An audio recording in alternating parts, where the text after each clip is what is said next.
স্বাধীনতার ঘোষক শহীদ রাষ্ট্রপতি জিয়াউর রহমান 1976 সালে রাষ্ট্রপতির সচিবালয়ে প্রথম নারী বিষয়ক দপ্তর প্রতিষ্ঠা করেন। পরে 1978 সালে গঠন করা হয় মহিলা বিষয়ক মন্ত্রণালয়। পরবর্তীতে বেগম খালেদা জিয়া এটিকে বর্তমান মহিলা ও শিশু বিষয়ক মন্ত্রণালয়ে রূপান্তর করেন।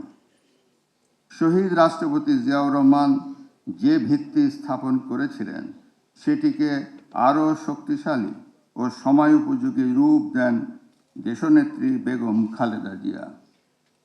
তিনি মেয়েদের জন্য প্রাথমিক শিক্ষা বাধ্যতামূলক এবং দ্বাদশ শ্রেণী পর্যন্ত অবৈতনিক শিক্ষা চালু করেন। নারী শিক্ষার হার বাড়াতে বেগম খালেদা জিয়া মেয়েদের জন্য শিক্ষা উপবৃত্তি চালু করেন। নারী শিক্ষার এই যুগান্তকারী উদ্যোগ আন্তর্জাতিকভাবে প্রশংসিত। বিশ্বব্যাংক সহ বিভিন্ন আন্তর্জাতিক সংস্থা এটিকে তৃতীয় বিশ্বের একটি সফল মডেল হিসাবে স্বীকৃতি দিয়েছে। বর্তমান সরকারও নারী শিক্ষার প্রসারে গুরুত্ব দিচ্ছে। স্নাতকোত্তর পর্যায় পর্যন্ত মেয়েদের জন্য অবৈতনিক শিক্ষার সুযোগ চালুর পরিকল্পনা নিয়েছে সরকার।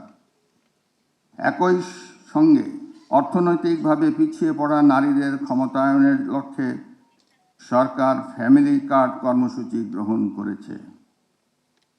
কাল বাদ পরশু অর্থাৎ আগামী 10ই মার্চ থেকে এই যুগান্তকারী কর্মসূচি শুরু হচ্ছে জেনে আমি খুবই আনন্দিত।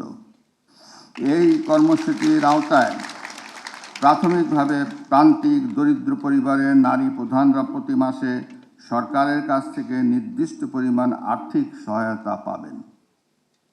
আমি আশা করি এই উদ্যোগ পরিবারগুলোর অর্থনৈতিক স্বাবলম্বিতা অর্জনে ইতিবাচক ভূমিকা রাখবে। সম্মানিত সুধীবৃন্দ, আমাদের সমাজ ও অর্থনীতির অগ্রযাত্রায় নারীদের অবদান অপরিসীম। তাদের অক্লান্ত পরিশ্রম, মেধা ও সাহসী সমাজ সংস্কারের কল্যাণ ও অর্থনীতির চাকাকে সচল রাখে। তৈরি পোশাক শিল্পে নিয়োজিত লক্ষ লক্ষ নারী আমাদের রপ্তানি আয়ের প্রধান চালিকা শক্তি। দেশের জিডিপির প্রায় 16% অবদানকারী গৃহস্থলীর কাজ শুরু করে স্বাস্থ্যসেবা, শিক্ষা, কৃষি, শিল্প, সাহিত্য, কলকারখানা ও নির্মাণ সব ক্ষেত্রেই নারীর অবদান অসামান্য। আজ নারীরা সফল নীতি নির্ধারক, গণমাধ্যম কর্মী, উদ্যোক্তা, বিজ্ঞানী, প্রযুক্তিবিদ, প্রশাসক, শান্তিরক্ষী ও ক্রীড়াক্ষেত্রে বিজয়ী বীর।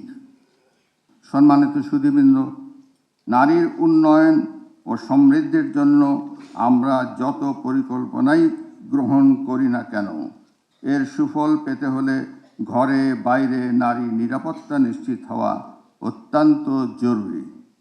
নারী নির্যাতন ও সহিংসতার বিরুদ্ধে দ্রুত বিচার ও দৃষ্টান্তমূলক শাস্তি নিশ্চিত করতে সরকার কঠোর পদক্ষেপ নিচ্ছে। আগামী দিনে এই পদক্ষেপের মাধ্যমে আমরা কিছুটা হলেও নারী নির্যাতনের সহিংসতার বিরুদ্ধে সকলেই একসঙ্গে লড়ে যাব। আমরা তাদের সঙ্গে কাঁধে কাঁধ মিলিয়ে আমরা এই নির্যাতনের বিরুদ্ধে সোচ্চার হব।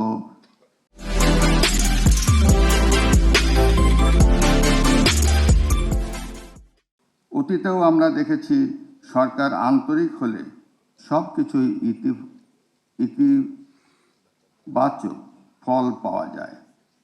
সাবেক প্রধানমন্ত্রী বেগম খালেদা জিয়ার সরকার অ্যাসিড সন্ত্রাসের বিরুদ্ধে কঠোর আইনগত ও প্রশাসনিক ব্যবস্থা নিয়ে অনন্য দৃষ্টান্ত স্থাপন করেছিলেন। বর্তমানে সামাজিক হয়রানির পাশাপাশি অনলাইনে নারীর চরিত্র হনন ও সাইবার বুলিং অপরাধ নতুন চ্যালেঞ্জ হিসেবে দেখা দিয়েছে। এটা নিয়ন্ত্রণে সরকার বিশেষ ব্যবস্থা নিচ্ছে বলে আমি জানতে পেরেছি। সম্মানিত অতিথিবৃন্দ, আমাদের সমাজে এখনও নারীর প্রতি সহিংসতা, কর্মক্ষেত্র, মজুরি সমতায় বৈষম্য, দুর্বল আইনি সুরক্ষা, নিরাপত্তাহীনতা, নারী বিরোধী মানসিকতা ও সামাজিক কুসংস্কারের মতো নানান সমস্যা রয়েছে। কন্যা শিশুর ক্ষেত্রে বাল্যবিবাহ একটি বড় চ্যালেঞ্জ। এই চ্যালেঞ্জগুলো কঠোর আইন প্রয়োগ ও সামাজিক সচেতনতা বৃদ্ধির মাধ্যমে আমাদের সম্মিলিতভাবে মোকাবেলা করতে হবে। সম্মানিত সুধীবৃন্দ, নারীর অগ্রযাত্রা মানেই দেশ ও জাতির অগ্রযাত্রা। এই সত্য সবাইকে, বিশেষ করে পুরুষতান্ত্রিক সমাজকে অনুধাবন করতে হবে।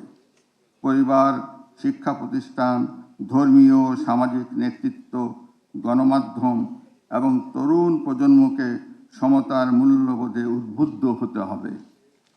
এই অভিযাত্রায় নারী পুরুষ সবাইকে কাঁধে কাঁধ মিলিয়ে এগিয়ে আসার জন্য আমি উদাত্ত আহ্বান জানাই। সম্মানিত সুধী ও শ্রেষ্ঠ মহিষীগণ, আজকের এই দিনে আমাদের অঙ্গীকার হোক, নারী ও কন্যারা যেন আর অবহেলা, নির্যাতন ও বৈষম্যের শিকার না হন। তারা যেন সমান সুযোগ ও মর্যাদা পান। আমরা এমন একটি বাসযোগ্য বাংলাদেশ গড়ে তুলব যেখানে প্রতিটি নারী নিরাপদ পরিবেশে বেড়ে উঠবে, স্বাবলম্বী হবে এবং নেতৃত্ব দিবে, যেখানে প্রতিটি কন্যা শিশু স্বপ্ন দেখবে এবং সেই স্বপ্ন পূরণের অফুরন্ত সুযোগও পাবে। আন্তর্জাতিক নারী দিবস উপলক্ষে সম্মাননা পাওয়া শ্রেষ্ঠ অদম্য নারীদের জানাই বিনম্র শ্রদ্ধা ও আন্তরিক অভিনন্দন। আপনারা আমাদের সমাজের আইকন, রোল মডেল ও অনুপ্রেরণার অনন্য উৎস। পরিশেষে আপনাদের সকলের সুখ, শান্তি, নিরাপত্তা ও সমৃদ্ধি কামনা করে আমার বক্তব্য শেষ করছি।